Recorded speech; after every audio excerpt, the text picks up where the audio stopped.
what we're doing at the moment is archaic, out of date, dangerous. It's going to be incredibly disruptive. We take out what I call all the people in the value chain that, from my perspective, add no value. If we can build the most innovative services, you're going to get inbound investment as well. So I think, I can see there's a lot of opportunity in this. Using data, we can make markets work better for individuals, and that's citizens and small businesses. We can rebalance the market in favor of the users of the market rather than just the providers into the market. And I think when you get it right, you can actually open up markets to new entrants, which is great for competition, but crucially as well to new ideas, which is great for innovation.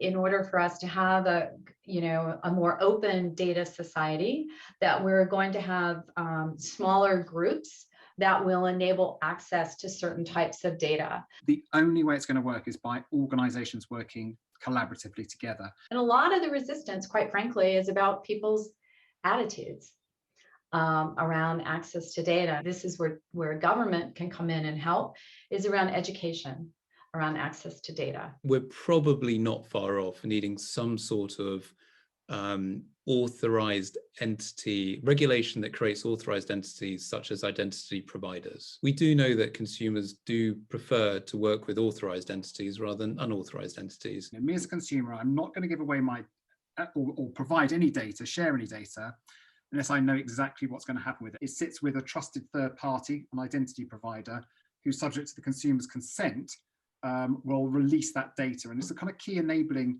or building block, I think, for the whole open data architecture. The data belongs to the individual, not to the institution. And that fundamental principle that we need to put the user or the end user at the center of all of this is what's most powerful about it. It is about us. It's about every one of us. It's about working to live rather than living to work. It's all about a consumer having their data. The information only ever flows when the customer, the user, provides explicit consent. The consumer certainly has to receive value for their data. That is the definition of being in control. Open data and what we're doing here is all about the value exchange. If the value exchange is strong enough, people will do anything. They'll jump through hoops, they'll do all sorts. It tends to be convenience, and value exchange tends to be the driver, the motivator. You'll only share your data if the value exchange for you personally is worth it. And for each of us, there's a different bar that you'll have to get over. For some of us, it's very low. I would argue that anyone that's got a Facebook account, it's probably not off the ground. We come at this from a perspective that is customers have an objective. In our case, it tends to be they want access to funding as cheaply and as quickly as possible. We're not coming at it from a perspective of, do customers actually want to engage with their data? Nobody wakes up. Our customers don't wake up and actually want to connect to open banking. I can see the kind of things that we've been doing in open banking rolling out into other sectors, even potentially going as far as big tech. There's so many other places where having access to open data can really help our communities and society as a whole. I really like what the Australians have done, because they have managed to take a lot of the debate out of their version of open banking, because they started with the vision and then explained to industry that actually banking was going to go first, and then there was going to be a whole slew of other sectors to follow. We've not done that here in the UK, and it's made our life a lot harder. The work around smart data that BEIS are doing, and they've already announced that they will be seeking primary legislation. Without that mandate, you won't get the kind of movement that the other sectors need, that will give the powers to regulators so that they can do in other products and sectors what we've done in open banking. It's very early in the life of open banking. In reality, the implementation work still actually isn't yet completed. The products and services have got to evolve to match what an open data economy can provide. Rather than on the infrastructure, we should start getting excited about those use cases. The GDPR, I know it gets a lot of flack, but it's not bad. And it's not bad, at least insofar as enshrining some principles. We're beginning to get to a stage of maturity where you can determine what the point of it is. Is it to mitigate risk? Is it to safeguard privacy?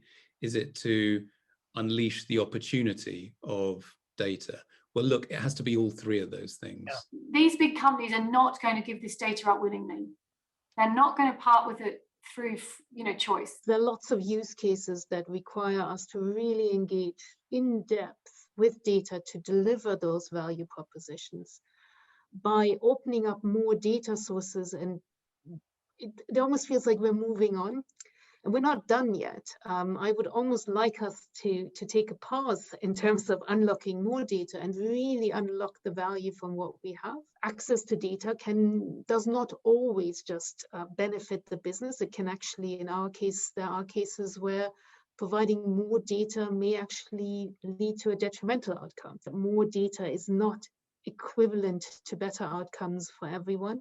We have to educate society around the benefits of open data. There will be more choice. I think there is going to be lots of choice for consumers, and that is always a good thing. Competition for me means that consumers have better choice at a competitive rate.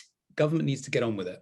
Data anyway is inevitable. Frankly, if government doesn't get ahead of it and lay down some really important foundations, then I think private enterprise will have a field day.